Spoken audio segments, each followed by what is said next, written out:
નમસ્તે. પરમ પૂજ્ય સ્વામી શ્રી સચ્ચિદાનંદજીનું પુસ્તક અગવડોમાં આરાધનાનું વાંચન, પ્રકરણ 15.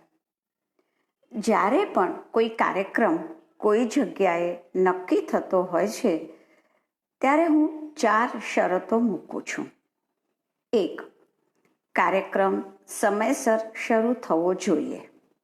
2. ઉદ્ઘોષક બહુ કોમેન્ટ્રી ન કરે. 3. જો ઘણા વક્તાઓ હોય તો પ્રથમ મને લઈ લેવો અને પછી વિદાય આપવી.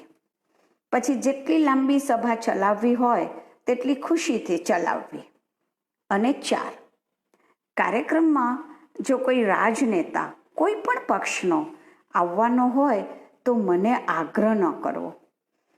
હું એમ માનું છું કે વ્યક્તિ કે પ્રજાને જો ઘડવી હોય તો પ્રથમ પગથિયું સમયબદ્ધતા છે. જે લોકો સમયબદ્ધ નથી હોતા તે અણઘડ છે.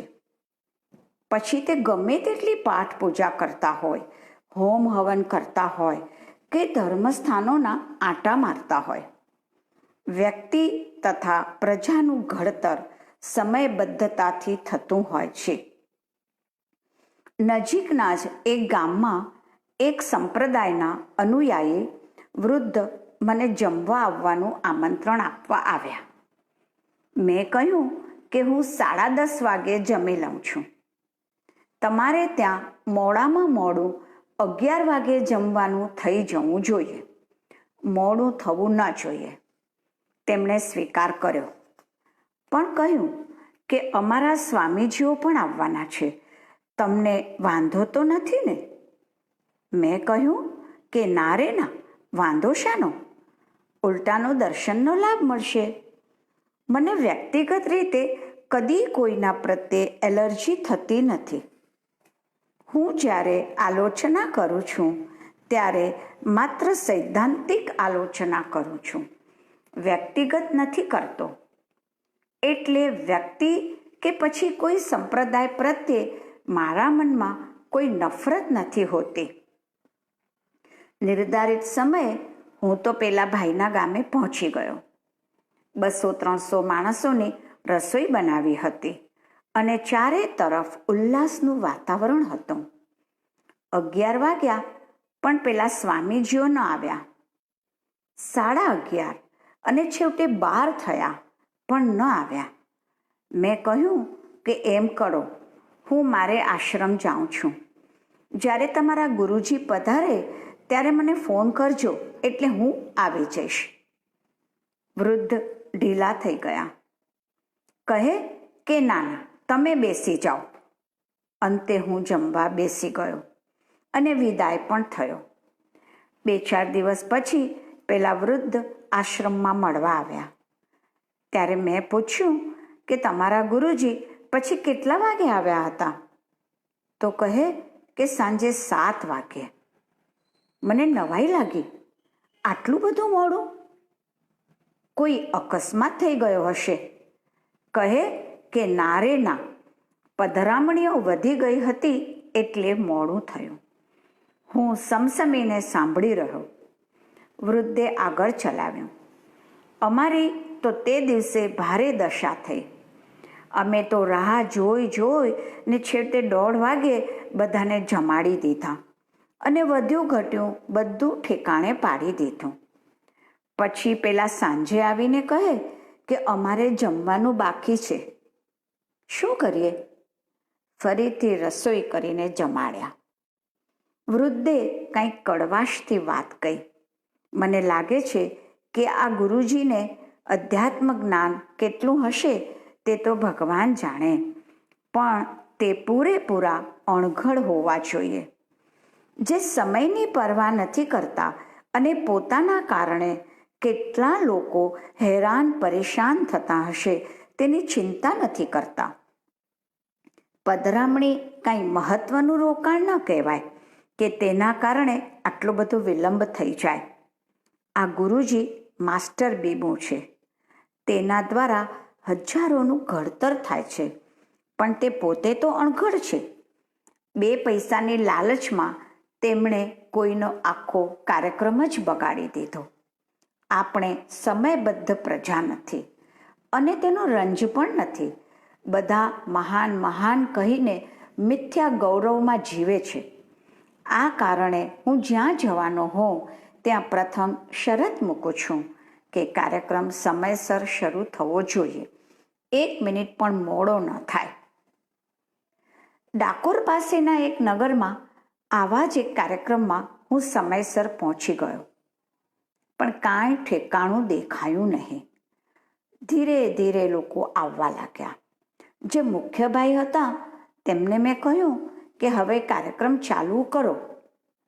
તો કહે કે હજી ફલાણા મુખ્ય માણસ નથી આવ્યા, આવતા જ હશે.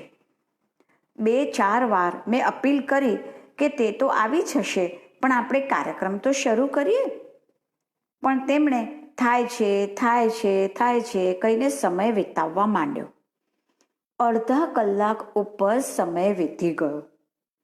સભા ભરાઈ ગઈ હતી, પણ તેમના કોઈ ખાસ માણસ આવ્યા ન હતા. એટલે શરૂઆત થતી ન હતી. હું ઊભો થયો અને ધીરેથી વિદાય થઈ ગયો. દંતાલી પાછો આવતો રહ્યો. ત્યારે મારી પાસે ગાડી ન હતી, એટલે ભાડાની ગાડી લઈ જતો.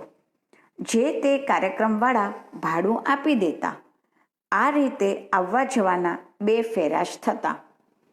જો કાર્યક્રમવાળા ગાડી મોકલે તો 4 ફેરા થાય. તેમાં પણ વળી પાછી મારી પરાધીનતા થઈ જાય.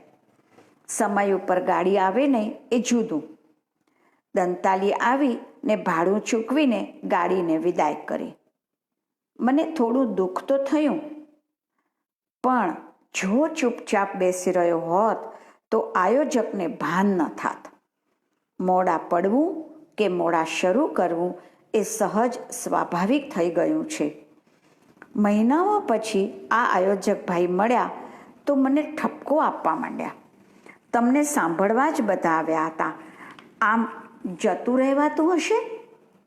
બધું ધૂળ ધાણી થઈ ગયું.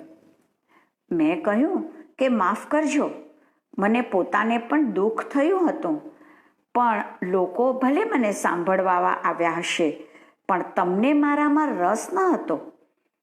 તમે કોઈ બીજામાં રસ ધરાવતા હતા, એટલે અડધો કલાક મોડું થવા છતાં તમે કાર્યક્રમ શરૂ કરતા ન હતા. ન છૂટકે મારે આવો અણગમતો નિર્ણય લેવો પડ્યો. આટલા વર્ષો પછી હવે લોકો મને કાંઈક ઓળખતા થયા છે અને મોટાભાગની મારી હાજરીવાળી સભાઓ સમયસર શરૂ થતી હોય છે. બીજા 3 કારણોની પણ થોડી વાત કરી દઉં. લગભગ બધા કાર્યક્રમોમાં ઉદ્ઘોષકો વક્તાની આગળ પાછળ ઘણી કોમેન્ટ્રી કરતા હોય છે. બોલેલું ફરી ફરીને બોલીને સમય લેતા હોય છે. મોટાભાગનો સમય તે જ લઈ લેતા હોવાથી વક્તાઓને પૂરતો સમય મળતો નથી. ઘણા તો શેર શાયરી લખીને આવ્યા હોય છે. જોકે ઘણા લોકો ઘણા યોગ્ય હોય છે, પણ સમયની સાથે તાલ મેળવી ન શકવાથી અપ્રસ્તુત લાગે છે, એટલે આવી શરત કરવી પડે છે. ઘણી સભાઓમાં 10-15 વક્તાઓ બોલતા હોય છે. વળી પાછી પ્રત્યેકની કોમેન્ટ્રી તો અલગ. એકવાર તો 9 વાગે શરૂ થયેલી સભામાં બરાબર 1 વાગે મારો વારો આવ્યો. હું બોર થઈ ગયો હતો અને બેઠો બેઠો થાકી ગયો હતો, એટલે માત્ર 5 જ મિનિટ બોલીને વાત પૂરી કરી દીધી.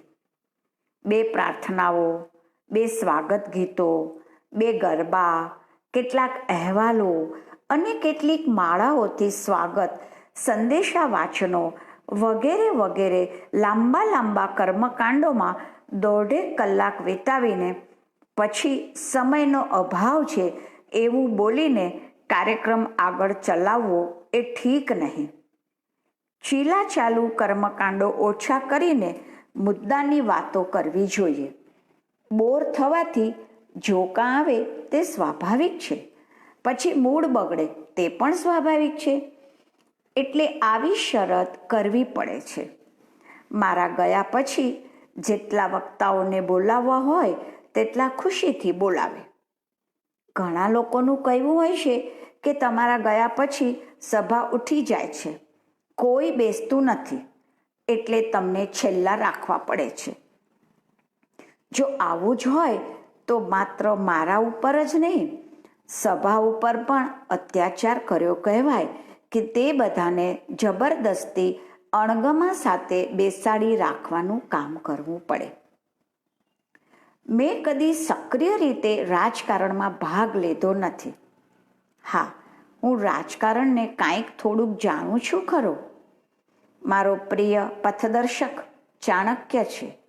તે મહાન ત્યાગી છે, પણ પૂરેપૂરો રાજકારણનો જ્ઞાતા છે. ત્યાગ અને રાષ્ટ્રપ્રેમને વિરોધ ના હોય. રાષ્ટ્રના પ્રાણ પ્રશ્નોને જાણવા, સમજવા અને તેના ઉકેલો પ્રસ્તુત કરવા તે સૌ દેશવાસીઓનો રાષ્ટ્રીય ધર્મ છે. રાષ્ટ્રના પ્રવાહને જાણ્યા સમજ્યા વિના માત્ર ચીલાચાલુ કથાઓ કરવી તે કોરી ધાર્મિકતા કે કોરી આધ્યાત્મિકતા છે. આવા કથાકારો પુસ્તક વિશેષના તો જ્ઞાની હોય છે, પણ રાષ્ટ્રના અજ્ઞાની હોય છે. મોટા ભાગે આવા કથાકારો પ્રજાને ભૂતકાળમાં જીવાડતા હોય છે, કારણ કે તે પોતે જ ભૂતકાળમાં જીવતા હોય છે. મને લાગે છે કે માત્ર હિન્દુ ધર્મમાં જ પૈસા દ્વારા, પૈસા માટે કથાઓ થાય છે. બાકી ક્યાંય આવી પ્રથા જોવા નહીં મળે. આવી પ્રથાના કારણે કથા પ્રવચનોને આર્થિક બનાવી દીધા છે, જેથી પ્રભાવહીનતા આવી ગઈ છે. વાત ઋષિમુનિઓની કરવાની, પણ પ્રથાઓ ઋષિમુનિઓથી ભિન્ન આચરવાની. ઋષિમુનિઓ પૈસા માટે કથા કરતા હતા તેવું મેં જાણ્યું નથી.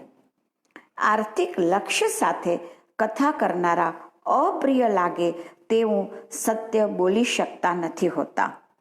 મોટાભાગે તે શ્રીમંતોને ગમે તેવું જ બોલતા હોય છે, જેથી ધાર્મિક કથા કરતાં ખુશામત કથાનું સ્વરૂપ થઈ જવાની શક્યતા રહે છે. આ અધર્મ છે, વ્યાસપીઠનું અપમાન અને દુરુપયોગ છે. પણ મોટા ભાગે આવું ઘણી જગ્યાએ જોવા મળે છે. એટલે મેં ઘણા વર્ષોથી ધાર્મિક કથાઓ કરવાની લગભગ બંધ કરી દીધી છે.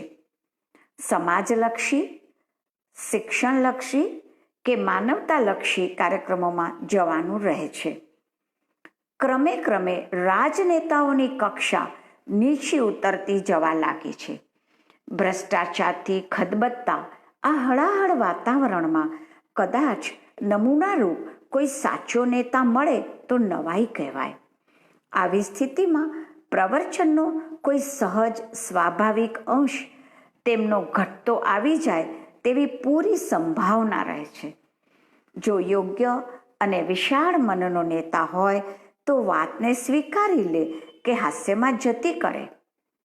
પણ જો ડંખીલો નેતા હોય તો તેને ડંખ લાગી જાય અને તેનો બદલો આયોજકો ઉપર ઉતારે તે જુદું. વળી આવવામાં ઘણો વિલંબ, કમાન્ડો વગેરેની ફોજ, જવામાં ઉતાવળ, સભાને અવ્યવસ્થિત કરી નાખે. આવા બધા કારણોસર હું કાર્યક્રમોમાં ન છૂટકે જ રાજનેતાઓનો સાથ સ્વીકારું છું. મારે સ્વીકારવું જોઈએ કે મેં એવા ઘણા રાજનેતા જોયા છે જે સમયસર આવે, ડંખ વિનાના હોય અને કાંઈ ગ્રહણ કરવાની વૃત્તિવાળા પણ હોય, પણ બધા કાંઈ એવા ન પણ હોય. આ 4 સૂચનાઓથી હવે ઘણી સભાઓ કાંઈક ઠીક થવા લાગી છે. ખાસ કરીને સમયબદ્ધતાનું કાંઈક પરિણામ આવવા લાગ્યું છે. અસ્તુ.